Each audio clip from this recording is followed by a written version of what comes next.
రాష్ట్ర సచివాలయ ఉద్యోగులకు సంబంధించి యోగా సెక్షన్ అయితే ప్రారంభమైంది.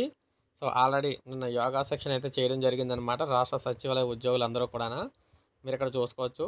రాష్ట్రంలో సచివాలయ ఉద్యోగులందరికి సంబంధించి కూడా యోగా అయితే స్టార్ట్ చేశారు. రాష్ట్ర సచివాలయ ఉద్యోగులకు ఆయుష్ శాఖ ఆధ్వర్యంలో యోగా శిక్షణ కార్యక్రమాలు అయితే ప్రారంభమయ్యాయి.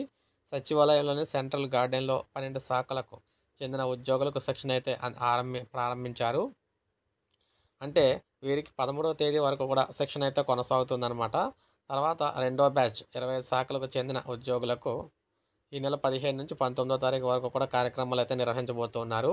సో, తొలి బ్యాచ్ శిక్షణ ప్రారంభం సందర్భంగా ఆయుష్ డైరెక్టర్ దినేష్ కుమార్ మాట్లాడుతూ ఈ నెల 21న విశాఖపట్నం ప్రధాన వేదికను రాష్ట్ర వ్యాప్తంగా 1,00,000 కేంద్రాలతో 11వ అంతర్జాతీయ యోగా దినోత్సవ కార్యక్రమం ప్రతిష్టాత్మకంగా నిర్వహించేందుకు ప్రభుత్వం పెద్ద ఎత్తున ఏర్పాట్లు చేస్తుందని తెలిపారు. 5 లక్షల మంది ఇందులో పాల్గొనేలా ఏర్పాట్లు చేస్తున్నట్లు వెల్లడించారు. ఈ వేడుకల్లో రాష్ట్ర ప్రజలందరినీ కూడా భాగస్వాములు చేసేందుకు గత నెల 21 నుంచి ఈ నెల 21 వరకు కూడా గ్రామాల్లో యోగాంధ్ర కార్యక్రమాన్ని అయితే నిర్వహిస్తున్నట్లు కూడా చెప్పారు. సో, మొత్తం మీద చూసుకుంటే ఉద్యోగులందరికీ కూడా 25 వరకు కూడా ఈ కార్యక్రమాలు ఉంటాయని చెప్పేసి చెప్తున్నారన్నమాట. సో, ఇది మనకి తాజా సమాచారం. ఒక లైక్ చేయండి, సబ్స్క్రైబ్ చేసుకోండి, మన ఛానల్ సబ్స్క్రైబ్ చేసుకొని ఫాలో అవుతాను.